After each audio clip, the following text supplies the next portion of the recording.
Tone determines whether preparedness builds trust or anxiety. That's where this conversation has to begin.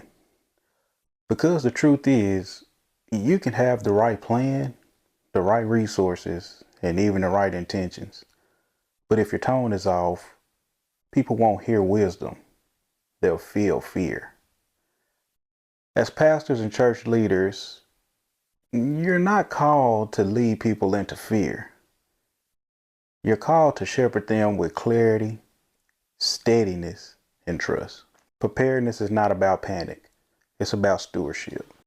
When you speak about preparedness, you're doing more than sharing information.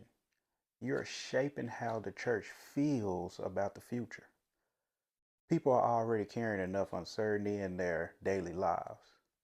If preparedness sounds like something bad is coming, they will either shut down or become anxious. Neither of those outcomes build a healthy church. But when preparedness is framed correctly, it communicates something very different. It shares that leadership is thoughtful, that the church is responsible, and that people are cared for.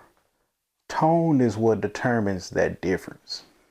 Let's talk about what not to do, because this is where many leaders unintentionally create fear. Avoid worst case language. Phrases like, if something terrible happens, when disaster strikes, in a life or death situation. Even if those scenarios are possible, leading with them creates emotional resistance. Avoid alarming people's anxiety. Statements like, we're not prepared at all. We need to fix this immediately. This is a serious problem. This kind of language makes people feel like something is wrong instead of something is being built. And avoid emotional urgency. We need to act now. This can't wait. Time is running out. Urgency without context creates pressure, not confidence. And pressure is not how trust is built. Instead, we need to shift the language. Preparedness should be communicated through stewardship language, responsibility language, and care-centered communication. Because that's what this actually is. This isn't fear-based planning. This is faithful leadership. Here's what that should sound like in real life. Instead of saying, we need to be ready in case something bad happens, you can say, we want to be good stewards of the people God has entrusted us to. Instead of, we're not prepared for emergencies, try saying, we're taking intentional steps to strengthen how we care for our church in any situation. Instead of saying, this is urgent, let's try to say, this is something we're building thoughtfully and responsibly over time. Can you hear the difference between the two phrases? One creates tension, the other one creates trust. As pastors, your voice carries spiritual weight. So this conversation should always be anchored in faith, not fear.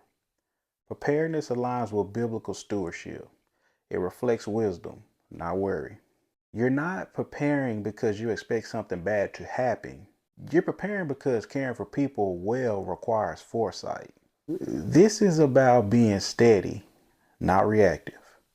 And your tone should reflect that. Let me give you a few simple phrases you can actually use when introducing preparedness to your church.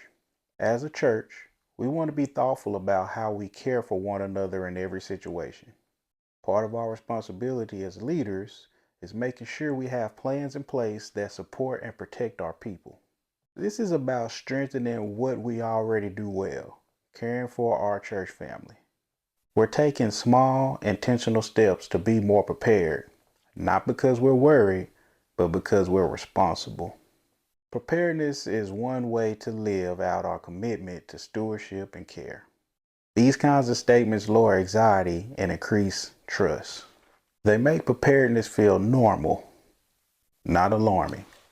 The goal is not to convince people something is wrong. The goal is to help people feel safe, cared for, and confident in the leadership. If your communication increases peace, you're doing it right. If it increases tension, your communication needs to be adjusted, because people will always respond more to how you say something than just what you say. As you lead your church in preparedness, remember this: you are not leading from fear.